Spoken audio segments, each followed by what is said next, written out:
11वां सवाल है, तलों x plus y plus z बराबर 1 तथा 2x धन 3y धन 4z बराबर 5 के प्रतिच्छेदन रेखा से होकर जाने वाले तथा तल x ऋण y धन z बराबर 0 पर लंबवत तल का समीकरण ज्ञात कीजिए। दो तलों के प्रतिच्छेदन रेखा से जाने वाले कई सारे समतल होते हैं, लेकिन हमें उनमें से इन दोनों समतलों के प्रतिच्छेदन रेखा से जाने वाले उसी वाले समतल का समीकरण ज्ञात करना है जो इस दिए गए समतल के लंबवत है। तो हम लोग सूत्र पढ़े हैं कि तलों दोनों रूप में जानते हैं, सदिश समीकरण के रूप में भी पढ़े हैं हम आप, और कार्तीय समीकरण। तलों r डॉट n1 बराबर d1 तथा r डॉट n2 बराबर d2 के प्रतिच्छेदन रेखा से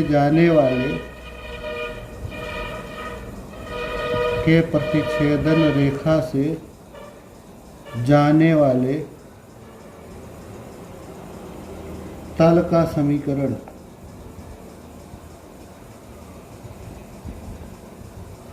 r dot n1 plus lambda n2 equal to d1 plus lambda d2, जहाँ लेमडा कोई स्वैच्छ अचर है, एक कांस्टेंट है। इसी प्रकार यदि तलों के समीकरण कार्तीय रूप में दिए गए,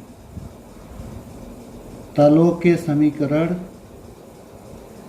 a1x plus b1y plus c1z बराबर d1 तथा a2x plus b2y plus c2z बराबर d2 हैं, तो तलों के प्रतिच्छेदन रेखा से जाने वाले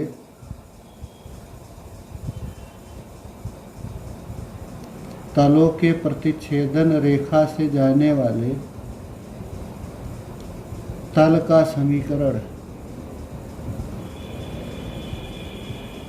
इसमें भी उसी तरह से हम लोग लेमडा कांस्टेंट, पहले वाले तल को इसी रूप में लिख लेते हैं, ये d1 का, लेकिन इस तरफ पक्षांतर करके राइट साइड में शून्य बचे, ये प्लस लेमडा, और दूसरे वाले तल का समीकरण लिख देते हैं c2z माइनस d2। एक समतल को पाई1 कहें, दूसरे समतल को पाई2 कहें, तो पाई1 और पाई2 के प्रतिच्छेदन रेखा से जाने वाले समतल का समीकरण पाई1 प्लस लेमडा पाई2 लिखते हैं।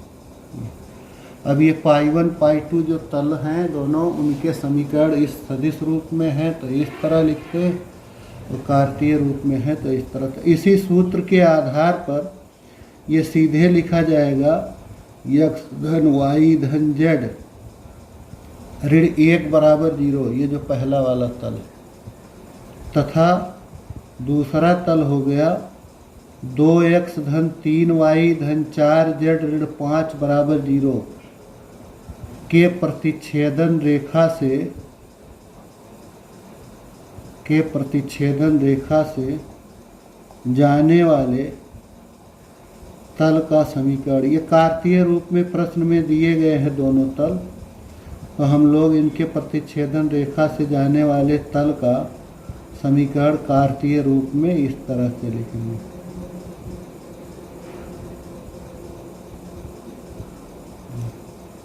इसको अगर हम लोग सरल करें, इस लेमडा का इन सब में गुणा कर दें, फिर x वाले पद y वाले सजातीय पदों को जोड़ दें, तो ये ऐसे लिखा जाएगा 1 plus 2 lambda x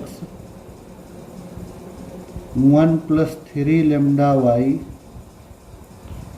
1 plus 4 lambda z, यहाँ से हो गया -1, यहाँ से हो गया -5 लेमडा इक्वल टू 0।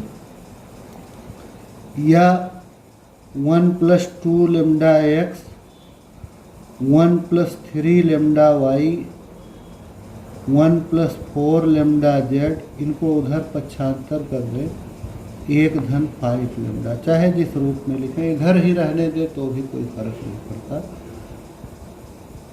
यह तल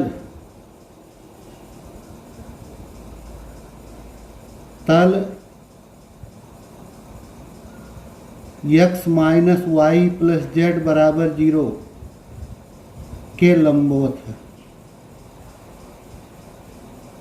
प्रतिच्छेदन रेखा से जाने वाला ये जो तल आ गया जिसका ये समीकरण है, और एक और तल है, ये दोनों परस्पर लंबवत। तो अगर ये दोनों परस्पर लंबवत हैं तो हमें क्या मिलेगा, इनके दिक् अनुपातों के गुणनफलों का बीजगणितीय योग शून्य होना चाहिए। यानी कि यदि एक तल का समीकरण हो गया, इसमें a1x plus b1y plus c1z बराबर d1, और दूसरा हो गया a2x plus b2y plus c2z बराबर d2, तो ये दोनों तल परस्पर लंबवत तभी होंगे जैसे दो रेखाएं परस्पर लंबवत हम लोग करते हैं, दो वेक्टर परस्पर लंबवत करते हैं, ऐसे ये दोनों तल परस्पर लंबवत तब होंगे जब a1 a2 plus b1 b2 plus c1 c2 बराबर हो जाए 0 के, और समांतर तब होते हैं जब a1 बटा a2 बराबर b1 बटा b2 बराबर c1 बटा c। तो ये दोनों तल एक दूसरे के लंबवत हैं। देखिए ये हो गया a1x plus b1y plus c1z बराबर d1, और इसमें ये हो गया a2x plus b2y plus c2z, यानी a1 के जगह 1 प्लस 2 लेमडा, b1 की जगह पर 1 प्लस 3 लेमडा, c1 की जगह, और a2 की जगह पर 1 है, 1 इंटू एक्स, b2 की जगह -1, c2 की जगह पर 1। तो इनका जो गुणांक है, इनका गुणा करके a1 गुणे a2 प्लस b1 गुणे b2 प्लस c1 गुणे c2 ये बराबर 0। ये हम लोग जोड़ लें, एक का गुणा कर लें 1 प्लस 2 लेमडा, यहाँ से -1 का गुणा होगा -1 -3 लेमडा, यहाँ भी एक का ही गुणा करना, तो ये हो गया 0। ये 1 -1 ख़त्म कर सकते, तो 2 लेमडा और 4 लेमडा मिलके हो गया 6 लेमडा, में से 3 लेमडा घट गया तो आ गया 3 लेमडा प्लस 1 इक्वल टू 0, या lambda equal to -1/3, lambda equal to -1/3। अब यही लेमडा इक्वल टू -1/3 इस समतल के समीकरण में रख दे, चाहे यहाँ रख दे चाहे यहाँ। अतः अभीष्ट समतल का समीकरण जो हमको चाहिए उस समतल पर, अतः अभीष्ट समतल का समीकरण ये हो जाएगा x plus y plus z ऋण 1, और लेमडा के स्थान पर 1/3 2x plus 3y plus 4z minus 5 equal to 0। 3 से मल्टीप्लाई कर दे सभी पदों में, तो ये आ जाएगा 3 से मल्टीप्लाई करने पर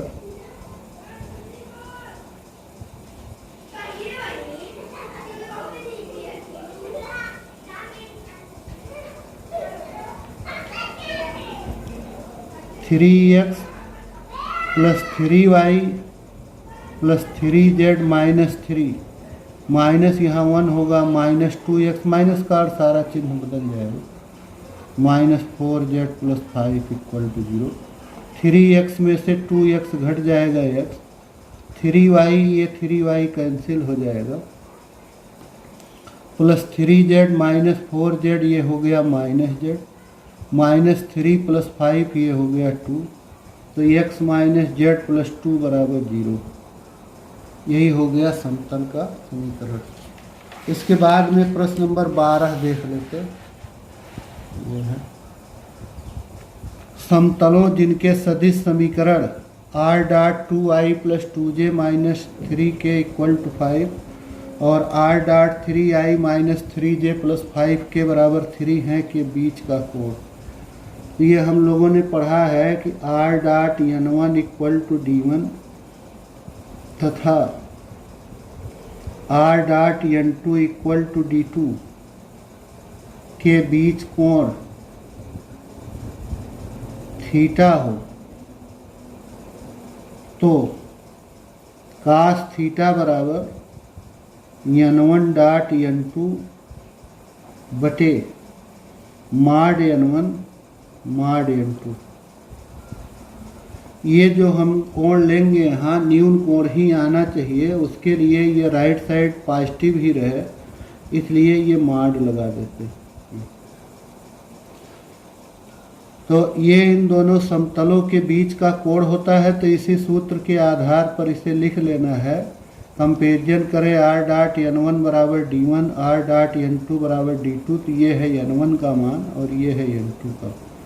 तो यहाँ हो जाएगा कास थीटा इक्वल टू माड 2i plus 2j minus 3k dot 3i minus 3j plus 5k अपान पहले वाले का परिमाण अंडर रूट 2 का वर्ग धन 2 का वर्ग धन माइनस 3 का, और ये दूसरे वाले का परिमाण हो गया 3 का वर्ग ऋण 3 का वर्ग धन 5 का। या कास थीटा इक्वल टू, ये डॉट गुणन कर दे, 2 3 6, 2 गुणे माइनस 3 माइनस 6, माइनस 3 गुणे 5 माइनस 15 अपान 4 4 8 9 17, और ये हो गया 9 9 18 और 25 43। तो ये प्लस 6 माइनस 6 कट जाएगा। कास थीटा इक्वल टू माड माइनस 15 बटे अंडर रूट, इन दोनों रूटों का गुणा एक रूट में कर सकते, 17 3 51, 17 चौका 68, 5 73। अब इसका माड ले लेना है, यानी निगेटिव चिन्ह छोड़ देना है, अंडर रूट 731, इसलिए थीटा बराबर कास इनवर्स 15 बटा रूट 731। प्रश्न नंबर 13, निम्नलिखित प्रश्नों में ज्ञात कीजिए कि क्या दिए गए समतलों के युग्म समांतर हैं अथवा लंबवत हैं, और इस स्थिति में जब ये ना तो समांतर और ना ही लंबवत है, उनके बीच का कोण ज्ञात कीजिए। तो इनके बीच का कोण ज्ञात करने के लिए देखिए, दो समतल a1x plus b1y plus c1z plus d1 बराबर 0 और a2x plus b2y plus c2z plus d2 बराबर 0, ये एक दूसरे के लंबवत होते हैं यदि a1 a2 plus b1 b2 plus c1 c2 बराबर 0, और समांतर होते हैं यदि a1 बटा a2 बराबर b1 बटा b2 बराबर c1 बटा c2। लेकिन यदि ये लंबवत नहीं हुए और समांतर नहीं हुए तो हमें इनके बीच का कोण ज्ञात करना ही पड़ेगा। इसलिए हम क्यों न पहले ही इनके बीच का कोण निकाल लें, और इनके बीच का कोण निर्धारित कर देगा कि लंबवत हैं कि समांतर हैं, अन्यथा कोई और कोण। तो ये सूत्र है a1x plus b1y plus c1z plus d1 बराबर 0। ये एक तल का समीकरण है, दूसरे तल का समीकरण इसी तरह से है। a2x plus b2y plus c2z plus d2 बराबर 0 के बीच कोण थीटा हो तो कास थीटा बराबर mod a1 a2 plus b1 b2 plus c1 c2 upon under root a1 square धन पहले वाले तल के लिए जो दिक् अनुपात हैं उनके दिक् अनुपातों के वर्गों का योग, फिर दूसरे वर्ग a2 वर्ग प्लस b2 वर्ग प्लस c2। तो यहाँ हो गया कास थीटा बराबर, ये कंपेरिजन कर ले आप, a1 b1 c1 है, a2 b2 c2 है। तो यहाँ हो गया 7 गुणे A1 के स्थान पर 7 गुणे 3 धन 5 गुणे -1 धन 6 गुणे -10 बटे अंडर रूट 7 का वर्ग धन 5 का वर्ग धन 6 का वर्ग। दूसरे रूट में 3 का वर्ग -1 का वर्ग -10 का। कास थीटा इक्वल टू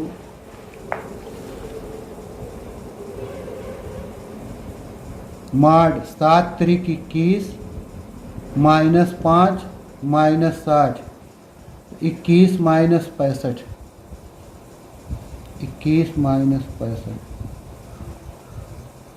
ये हो गया -44 बटा अंडर रूट 49 25 36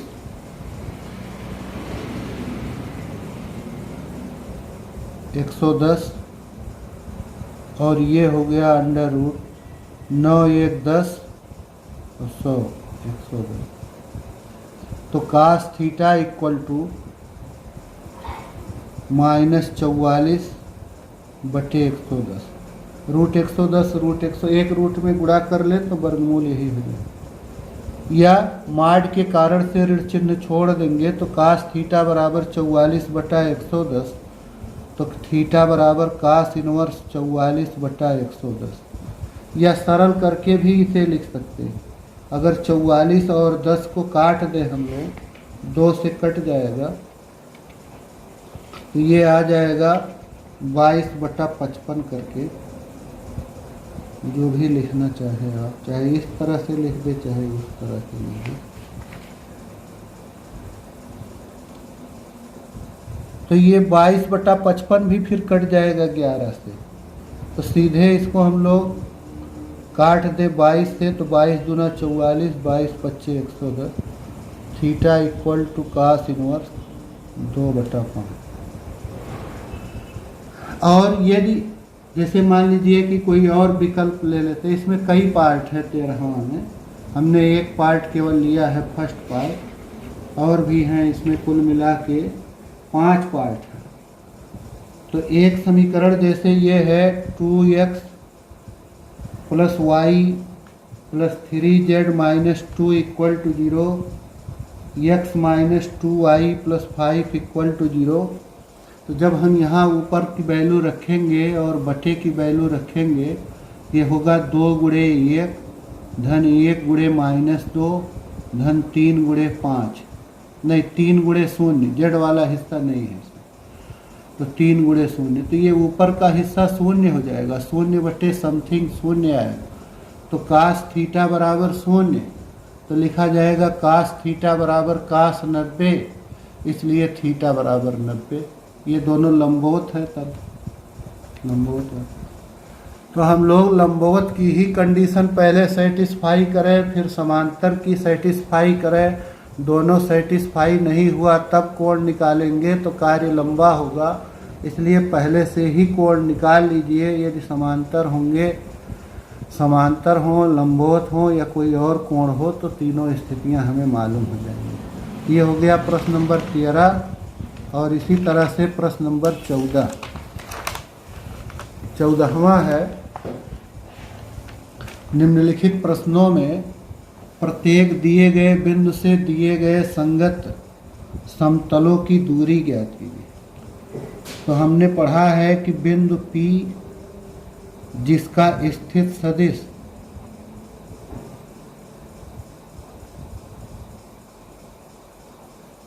A है, से समतल r.n इक्वल टू d की दूरी ये बराबर होता है माड vector a dot vector n minus d अपान माड n। ये चाहे कैपिटल n लो चाहे स्मॉल n लो, कोई फर्क नहीं। तो ये हो गई दूरी। इसी तरह से हम लोग यदि समतल का समीकरण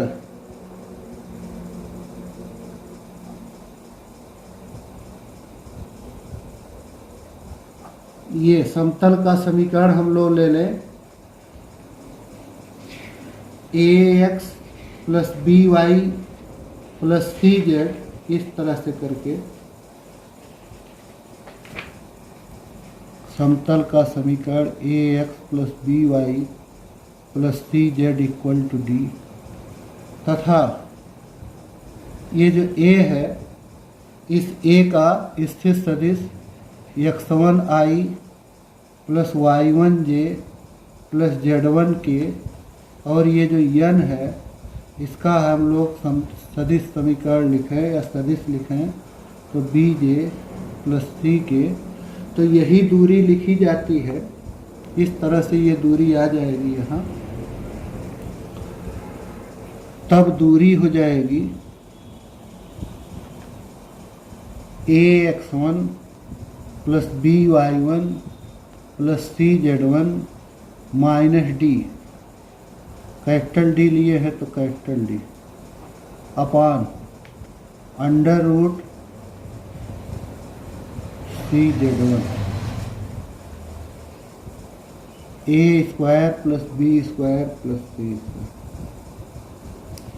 तो यहाँ भी देखिए जो भी बिंदु से हमें समतल दिए गए बिंदु से दूरी निकालनी है समतल की, तो कार्तीय फॉर्म में ही दिए गए हैं। तो जैसे मान लो ये बी वाला पार्ट हमें निकालना है, तो बी वाले पार्ट में सीधे इसी में हम लोग रख लेंगे। ये बिंदु का स्थिर सदिश है, ये ए के रोल में है। जो यहाँ लिखा है x1 y1 z1, वही यहाँ हो गया 3i minus 2j plus k, ये हो गया x1 y1 z1। और समतल का ये समीकरण है ax plus b y plus c z equal to d. यहाँ देखिए लिख दे चाहे प्रश्नानुसार a बराबर हो गया 3i minus 2j plus k, तो x1 बराबर हो गया 3, y1 बराबर माइनस 2 और z1 बराबर 1। और समतल का समीकरण यहाँ होगा इस प्रश्न में 2x minus y plus 2z बराबर माइनस 3।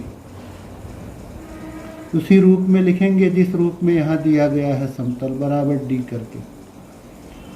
तो यहाँ से a बराबर हो गया 2, b बराबर हो गया -1, c बराबर 2, d बराबर -3। इसलिए दूरी आ गई मॉड ax1, तो हो गया 2 गुणे 3, by1 -1 गुणे -2 प्लस c माने 2 और z1 हो गया 1, फिर होगा माइनस डी, तो d already -3 upon under root a square plus b square plus c square. तो ये आ जाएगा 6 धन 2 धन 2 धन 3 बटे अंडर रूट 4 4 8 1 9।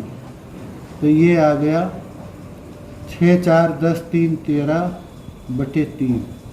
तो ये दूरी हो गई 13/3। इसी तरह से इसके और भी पार्ट हैं, उन्हें भी आप कर लीजिएगा।